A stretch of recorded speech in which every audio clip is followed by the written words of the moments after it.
Hello everyone. Today we are going to discuss about electromagnetic spectrum and how does the matter and the electromagnetic spectrum or the electromagnetic waves interact with each other. Let's see that. So let's talk about electromagnetic spectrum first. So what is electromagnetic spectrum? Electromagnetic spectrum.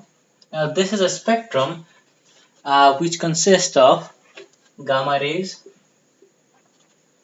gamma rays, X-rays, ultraviolet rays, visible light,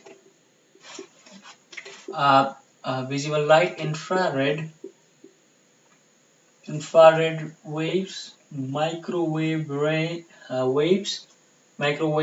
rays, and radio waves. Now, the order of frequency is decreasing,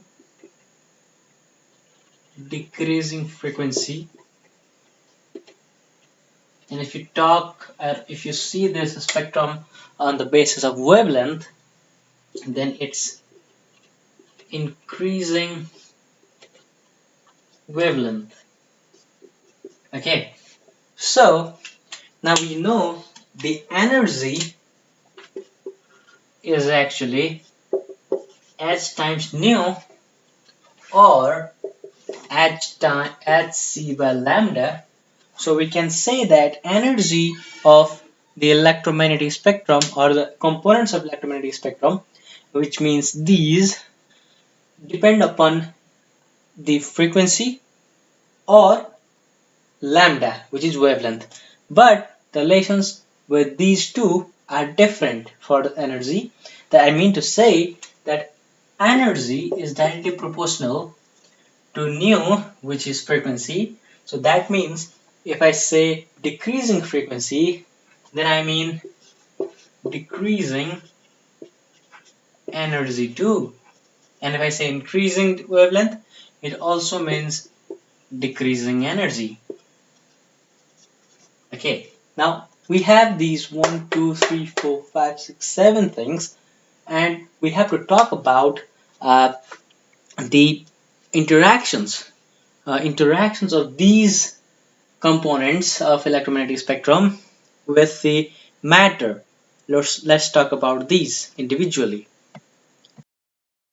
Up to now, we have already defined these things. So what I did is I divided this electromagnetic spectrum into three different parts on the basis of energy, where I said the gamma rays and X rays having the high frequency has a greater energy. Similarly, UV and visible light has moderate energy, and microwaves and radio waves has low energy. Now, uh, why does this matter? It matters because we are trying to understand their interaction with the matter. That means if we consider a metal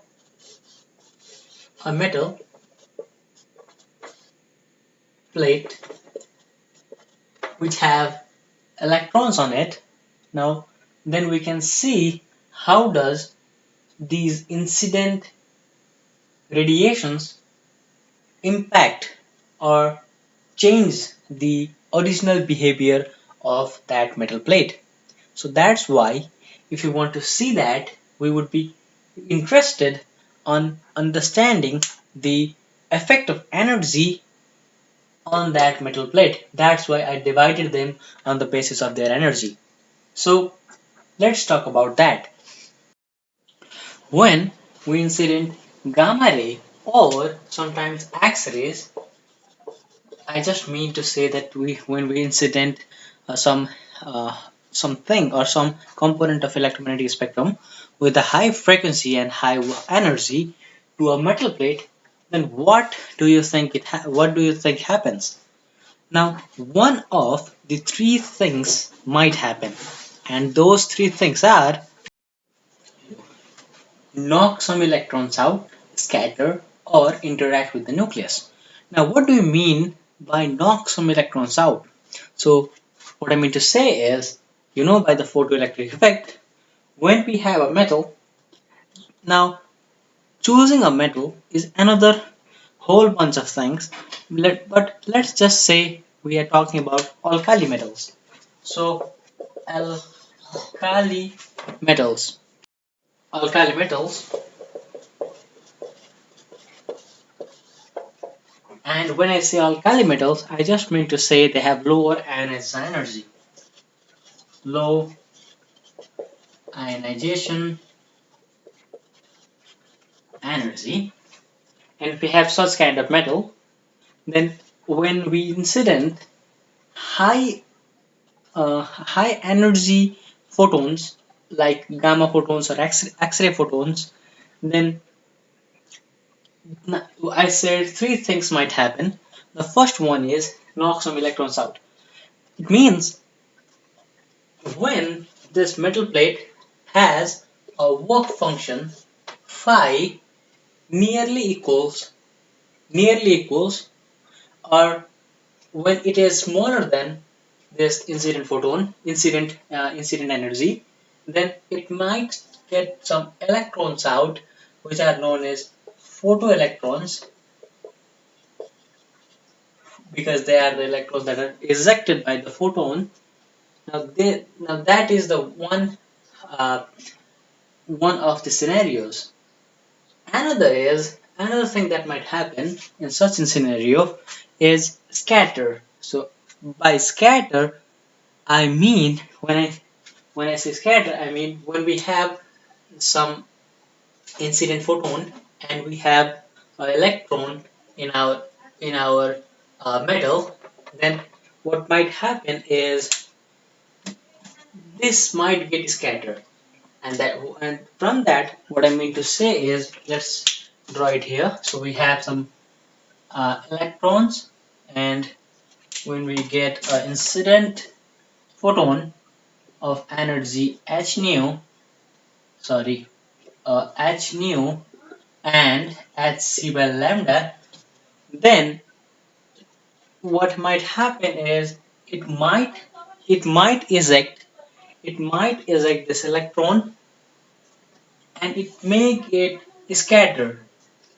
It means the the photon or the electromagnetic spectrum that we have here is able to scatter it, and by scattering I mean to say that the photon here will change the direction of this electron, and now the electron would be here, and this energy or the energy frequency or wavelength might get changed.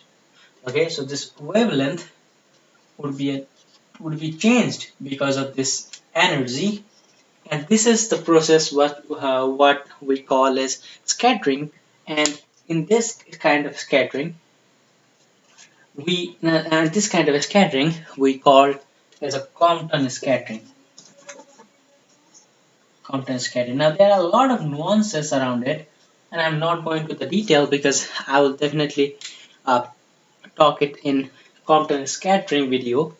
Uh, but as a general phenomenon, this is what is really going on in Compton scattering. So this is one of the scenarios. Now here, when I say electrons, then there are two kind of electrons. One are valence electron and another are bound electrons. Okay.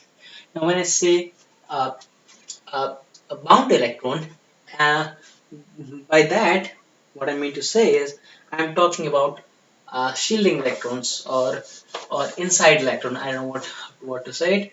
Shielding electrons means the electrons that are other than the valence electrons. So when we talk about them, when we talk about ejecting them out as the photoelectrons. So when we eject this shielding electrons, so we have some atom, and when we eject this out, then there will be a hole. So to fill in this hole, some electrons of higher energy may get into here, and that would release some energy, and it was found that such energy, the such photons that are released in such kind of scenario are nearly equals to the frequency of X-rays, and such X-rays are called characteristic X-rays. Characteristic X-rays. So this is a process of uh, of creating characteristic X-rays, and the uh, interesting part here is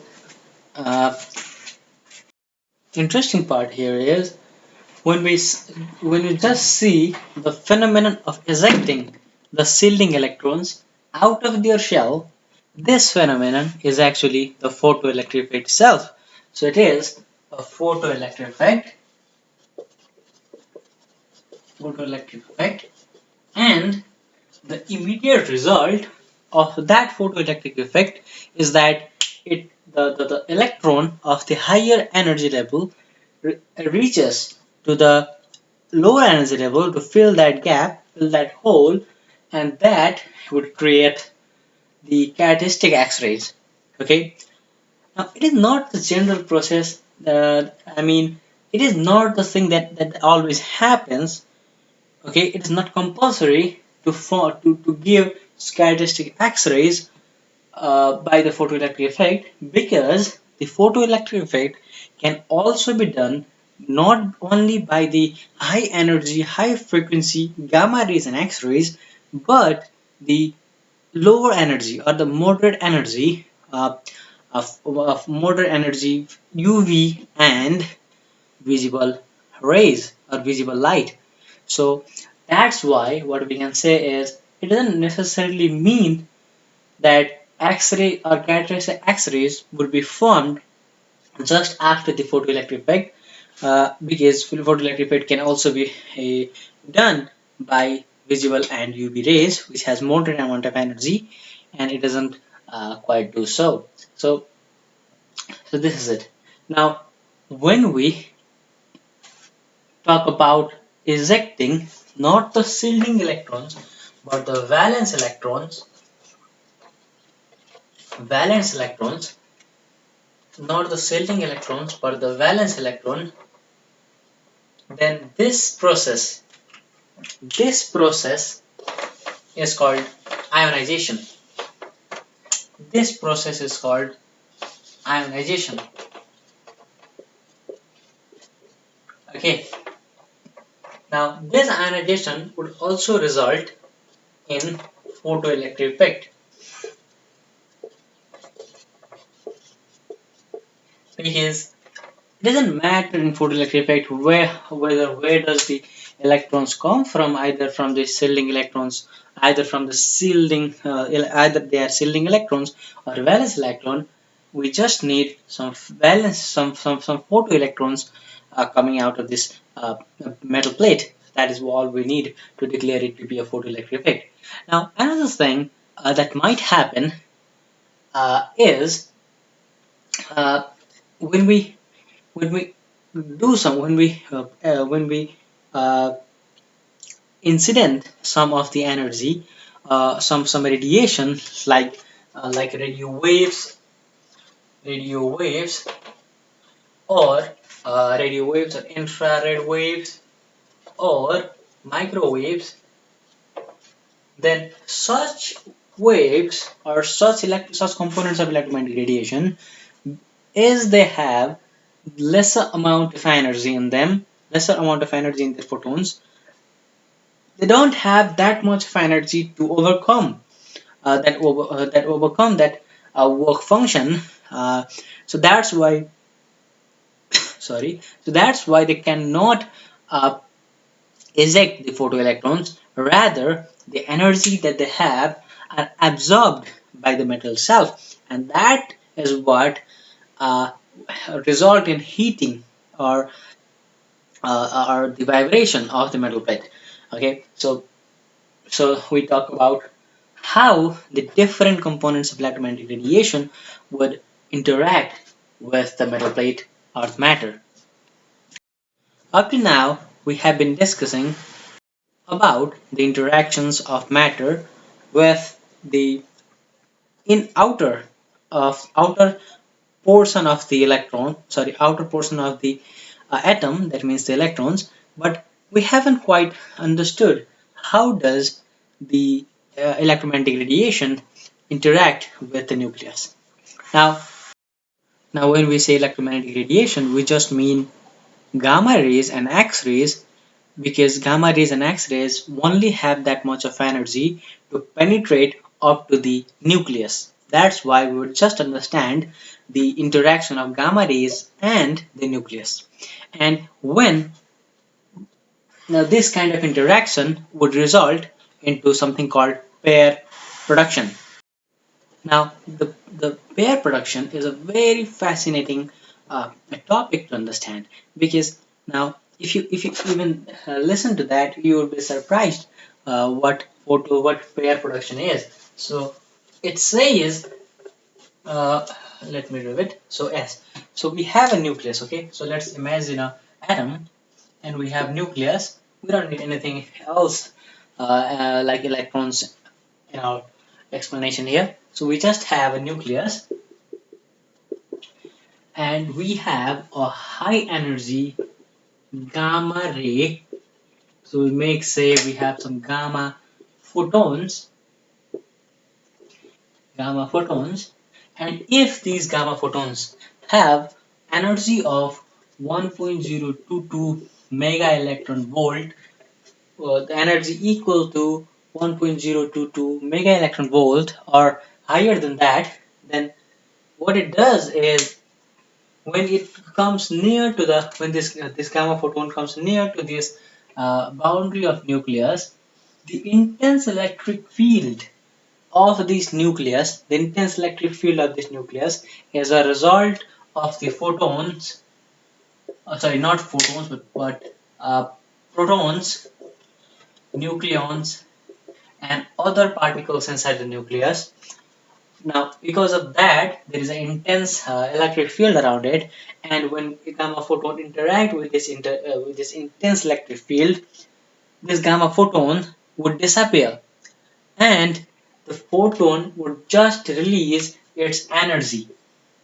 So we just have the energy of the photon around the nucleus, and this energy, if it is greater than this limiting value, it would create a pair of electron and positron inside the nucleus. So this process is called pair production. So you might already be surprised, but this phenomenon actually happens in nature. That's quite fascinating, isn't it? So this is what the pair production is. So this is how uh, the electromagnetic spectrum would interact with the matter. So we have seen they involve Compton scattering, they involve pair production, they involve ionization, they involve photoelectric effect, and sometimes uh, characteristic X-ray formations. So this is about the interaction of the photons interaction of the electromagnetic spectrum of photons with the matter itself. Thank you so much for watching this. So let's talk about the interaction of EM radiation with gravity. I'm very sorry as it is not clear. Now let's talk about interaction of electromagnetic radiation with gravity. So when we say that, uh, what do we mean? So generally, let's take electromagnetic radiation as light, or the visible light only. Now, if we talk about that, then if we have a heavenly body in the universe, okay, so it's just some planet, let's suppose some planet, and let's suppose not a planet, let's suppose this to be a star, and it's producing electromagnetic spectrum. Okay, so electromagnetic spectrum, sorry, not electromagnetic spectrum, electromagnetic radiation is being continuously emitted from the star. Now, when these electromagnetic radiation of energy h nu is emitted out of this star, what you might notice is it has to it has to repel, or it has to uh, work against this gravitational pull of the star. And to overcome that, the c, which is the speed of electromagnetic spectrum or electromagnetic radiation, is constant.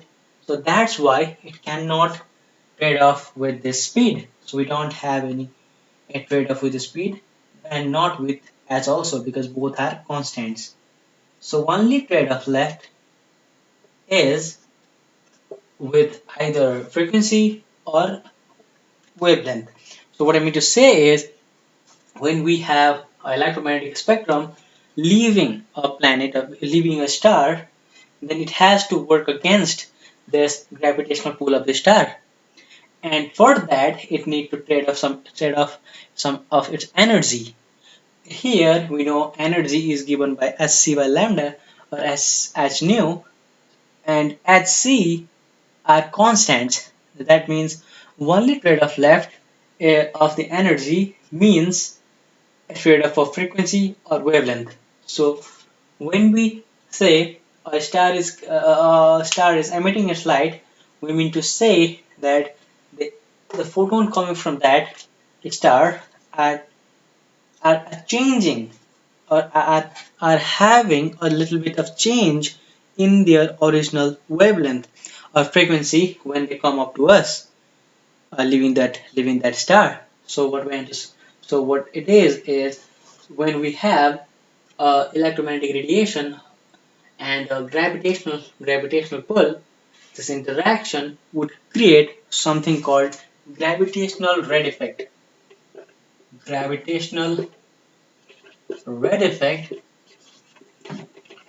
red effect. Now, a gravitational red effect would can be understand can be understood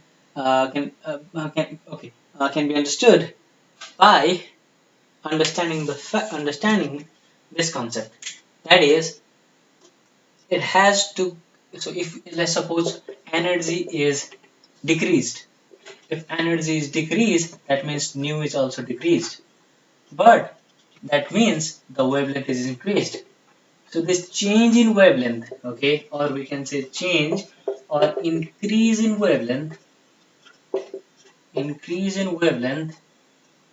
due to this interaction of electromagnetic radiation and gravity is what we call as gravitational red effect.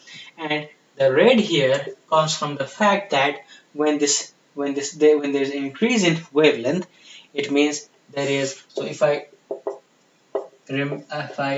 remind you of electromagnetic spectrum and the visible spectrum, then the red has the largest wavelength and lowest frequency.